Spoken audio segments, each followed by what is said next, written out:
Vous écoutez Radio Lomé, il est 12h30.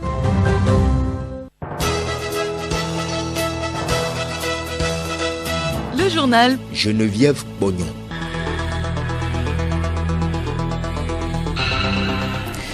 Temps ensoleillé à Lomé, la capitale. Madame, Monsieur, bonjour et bienvenue dans ce journal. La journée mondiale de l'alimentation est célébrée ce 16 octobre, une occasion pour l'Agence internationale de l'énergie atomique de sensibiliser au rôle que jouent les techniques nucléaires dans la lutte contre la faim et la nutrition. Certains fonctionnaires togolais, face à la vie chère, mènent des activités parallèles pour mieux s'alimenter. Nous irons à la découverte d'un couple à Adétikopé. Au Burkina Faso, le capitaine Ibrahim Traoré s'est engagé pour la révolution du pays. C'est au lendemain de la signature de la nouvelle charte de transition.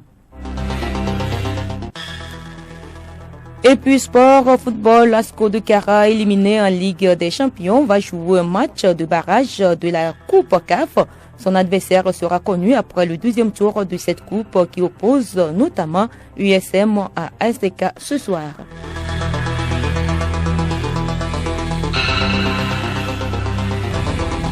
radiolomé.tg. Une fois encore, bonjour. Ne laissez personne de côté. C'est le thème de la journée mondiale de l'alimentation célébrée ce 16 octobre. L'année 2022 a apporté une pandémie persistante, des conflits, un climat qui ne cesse de se réchauffer, une augmentation des prix, des inégalités, des tensions internationales. Cela affecte la sécurité alimentaire mondiale et l'Agence internationale de l'énergie atomique sensibilise au rôle que jouent les techniques isotopiques et autres techniques nucléaires dans la lutte contre la faim et la malnutrition, l'amélioration de la durabilité environnementale et la garantie de la sécurité sanitaire des aliments. Édouard Sonon. L'AIEA travaille avec l'Organisation des Nations Unies pour l'alimentation et l'agriculture FAO pour renforcer les capacités dans le monde s'agissant de l'utilisation de ces techniques et améliorer ainsi la sécurité alimentaire mondiale. La technologie nucléaire et les techniques connexes sont transférées au pays dans le cadre du programme de coopération technique de l'AIEA et sont perfectionnées grâce aux activités de recherche coordonnées. L'AIEA et la FAO aident les pays à utiliser l'irradiation gamma et les rayons X, comme c'est le cas avec une technique nucléaire connue sous le nom de sélection des plantes par mutation, pour mettre au point de nouvelles cultures présentant des qualités améliorées, telles que des rendements plus élevés, des temps de culture plus courts ou une résistance aux facteurs de stress environnementaux et aux maladies. La plupart des risques de contamination des aliments peuvent échapper à la vigilance des consommateurs, mais les laboratoires de sécurité sanitaire des aliments jouent un rôle clé dans la lutte contre la propagation de ce type de contamination. Le centre mixte FAO-AIEA a aidé les laboratoires de sécurité sanitaire des aliments du monde entier à surveiller et à assurer le suivi des contaminants et des résidus agrochimiques dans les aliments. Il est impératif de construire un monde durable où chacun, en tout lieu, peut se procurer de manière régulière des aliments nutritifs en suffisance. Et dans ce contexte de vie chère, certains fonctionnaires togolais cherchent à mieux s'alimenter en réalisant des activités parallèles. L'élevage et les travaux champêtres sont entrepris. Édouard Sounon a surpris un couple dans leur ferme à Adétikopé. À Adétikopé, à Mlakopé, au nord de Lomé, l'ambiance des week-ends est tout autre. Tous les espaces non bâtis sont pris d'assaut. Plus question de sport de plaisir. Sanda, un fonctionnaire au ministère du Commerce, est dans son champ. C'est son sport favori. Pendant cette période pluvieuse, c'est les champs. Au lieu de sortir un beau matin pour aller courir, moi je préfère aller remuer mes muscles dans mon champ. Et je suis très bien. Moi je trouve que c'est un bon sport. Je suis en bonne santé doublement. Je n'ai pas dépensé mon énergie pour rien. Parce que je voulais quand même mon maïs. Sa femme, Anti, ne reste pas les bras croisés. Elle élève les volailles pour soutenir la famille. Je lève les poules. Si je vois que ça ne marche pas bien, je prends un poule pour aller vendre. Comme le caméléon qui change de couleur selon l'environnement, le fonctionnaire togolais s'adapte aux situations nouvelles dues à la vie chère. Et un tiers de la nourriture dans les maisons, les restaurants et les lieux de célébration est perdu ou gaspillé. Beaucoup d'aliments, de repas se retrouvent donc dans les poubelles après la cuisine. C'est quoi le gaspillage d'aliments? Théo Akponou a posé la question à l'homme de la rue. Quand on parle de gaspillage de la nourriture, moi je peux dire que c'est la nourriture qu'on n'utilise plus. On pouvait encore parler d'un autre cas de gaspillage de nourriture qui est au moment où nous sommes dans une fête, il y a d'autres qui préparent et mettent les plats un peu partout pour dire que, bon, en tout cas, ils veulent servir les gens. Le gaspillage, c'est on prépare la pâte, le riz, salade, beaucoup et quand ils ont mangé, on va jeter le reste dans la poubelle. Le gaspillage de la nourriture, c'est préparer une quantité plus élevée que l'on peut manger. Dans les cérémonies de mariage, dans les cérémonies, on sert le repas aux gens et ils mangent, ils réservent. On peut parler de ça, gaspillage de nourriture, parce qu'ils prennent la quantité qu'ils ne peuvent pas finir. Le gaspillage de la nourriture, c'est le fait de jeter de la nourriture. Et enfin, d'édition, nous aurons sur ce sujet comme invité de la rédaction Madame Delaliessi Enyonam, cuisinière. Autre sujet de cette édition, le projet de la directive communautaire sur la TVA, la taxe sur valeur ajoutée, a été validé hier à Lomé. C'est à l'issue de l'atelier régional de restitution du dit projet Léontine à Toguimon. Pendant une semaine, des experts venus de 12 pays de la sous-région ouest-africaine ont examiné les différents mécanismes de remboursement, d'exonération et d'harmonisation de la TVA au sein de l'espace CEDEAO. Conlani Kampatib, directeur de la législation fiscale et du contentieux à l'OTR. Cet impôt étant un impôt sur lequel les États comptent mobiliser les ressources pour le financement des besoins, on peut encore l'utiliser pour agir sur le revenu des ménages en vue d'alléger certaines dépenses à nos populations. Il était question de chercher à harmoniser ce que nous avons adopté comme mesure qui régit la TVA au Togo, que ce soit les mêmes règles au Sénégal, au Niger et les mêmes règles au Nigeria. Vous aurez constaté que le Nigeria et le Ghana, qui ont quand même un poids économique géant, ont des taux de TVA plus réduits que nous. Donc il y a une certaine concurrence pour laquelle il fallait chercher à amener ces États-là à comprendre que nous devons, dans une question d'harmonisation, aller à l'unicité. Et c'est pour ça que la directive, le projet, propose un taux minimum pour la TVA et un taux plafond. La directive de la TVA, projet commun de la CEDEAO et de l'UEMOA, donne une flexibilité aux États dans la mobilisation des recettes fiscales. Salifou Tim Touré, directeur de l'Union et de taxation CEDEAO. L'administration doit chercher à savoir qui il veut atteindre à travers la TVA. Parce que dans certaines situations, on peut mettre la TVA sur tout le monde, alors que tout le monde n'est pas à la même enseigne. Un produit peut être consommé, par exemple, par les gens, les couches vulnérables et par les couches riches. On peut faire en sorte que lorsque le produit est consommé par les couches pauvres, il n'y a pas de TVA. Donc, il est accessible.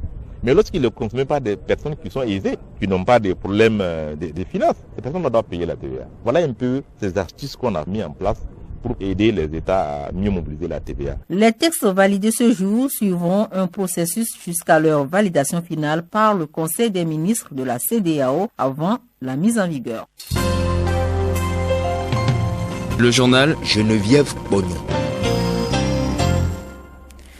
À l'étranger, au Burkina Faso, 2 semaines après le coup d'État qui a renversé le lieutenant-colonel Paul-Henri Sandoago Damiba, des assises ont permis d'adopter une nouvelle charte de la transition qui définit les principaux organes de cette période d'exception et de désigner un nouveau président, le capitaine Ibrahim Traoré. Cette rencontre qui s'est tenue en une seule journée a été marquée par un certain consensus autour des priorités à donner à cette nouvelle transition. Et parallèlement à cette rencontre, l'homme fort du pays reçoit le flambeau de la révolution au pied de la statue de Thomas Sankara. En République démocratique du Congo, les partis se mettent en ordre de bataille pour la présidentielle prévue en décembre 2023. L'UDPN du président Félix Tshisekedi, qui briguera un deuxième mandat, a commencé sa tournée de dynamisation. Deuxième étape après le grand espace Bandundu, la ville de Kisangani, dans la province de la Chopo, où le secrétaire général du parti, Augustin Kabouya, tenait hier le meeting. Et au Tchad, 2 jours après la formation du gouvernement à l'issue du dialogue national inclusif et souverain, la composition de l'équipe est diversement appréciée par les acteurs politiques. L'équipe nouvellement formée de 44 membres, dont 14 femmes, aura pour mission de conduire le pays à des élections d'ici 24 mois sous la conduite du Premier ministre Salem Kezabo. Maloum Yobode Djeraki, président du parti démocrate socialiste pour l'alternance, est enthousiaste à la lecture de la liste de la nouvelle équipe, estime qu'elle donne l'impression à la population tchadienne que vraiment il y a un changement. Mas Kengoye, président de l'Union des démocrates pour le développement, un parti opposé au régime de transition, rappelle que les promus ne sont autres que ceux qui ont toujours soutenu les régimes de Déby, père et fils.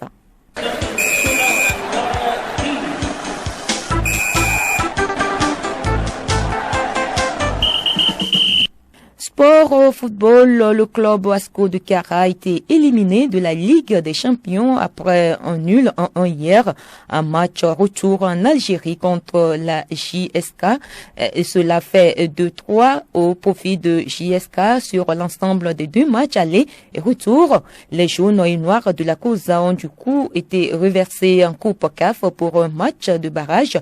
L'adversaire sera connu après les matchs du deuxième tour des préliminaires de la Coupe CAF.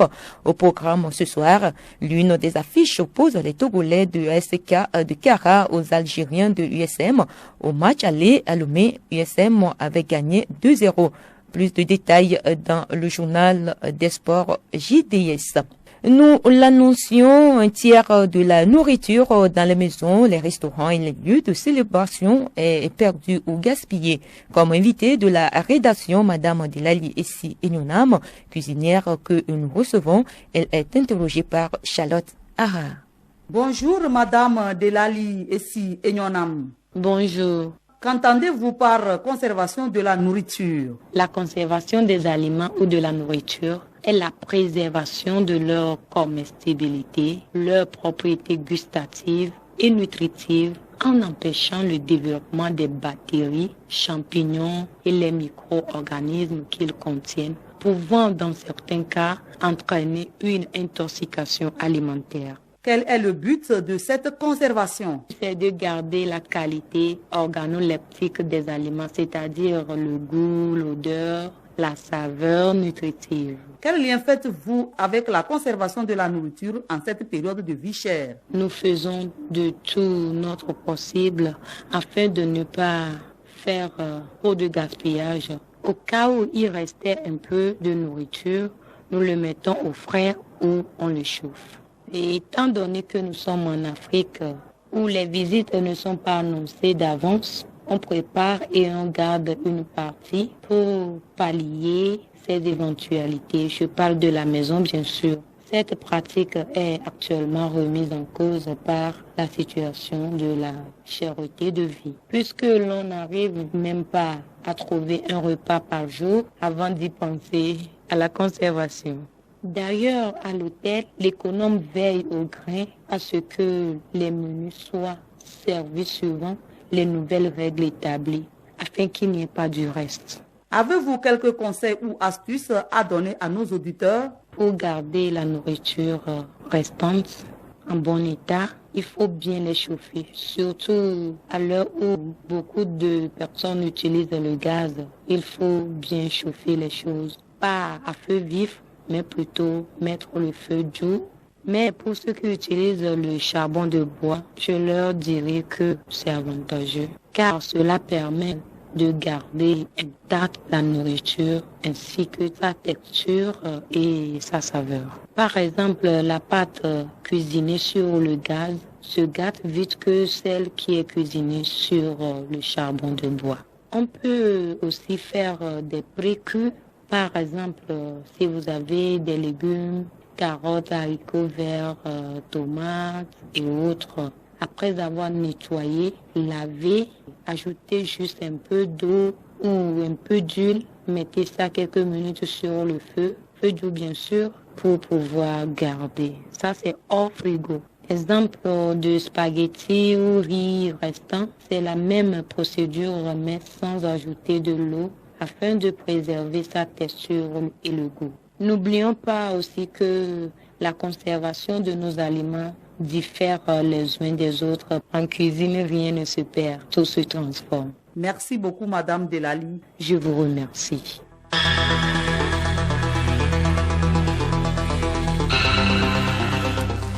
Ainsi s'achève cette édition. Merci à vous qui nous avez suivis. Retenez pour l'essentiel que la Journée mondiale de l'alimentation est célébrée ce 16 octobre. Une occasion pour l'Agence internationale de l'énergie atomique de sensibiliser au rôle que jouent les techniques nucléaires dans la lutte contre la faim et la malnutrition. Et puis au Burkina Faso, le capitaine Ibrahim Traoré s'est engagé pour la révolution du pays. C'est au lendemain de la signature de la nouvelle charte de transition. Excellent après-midi à tous et à toutes.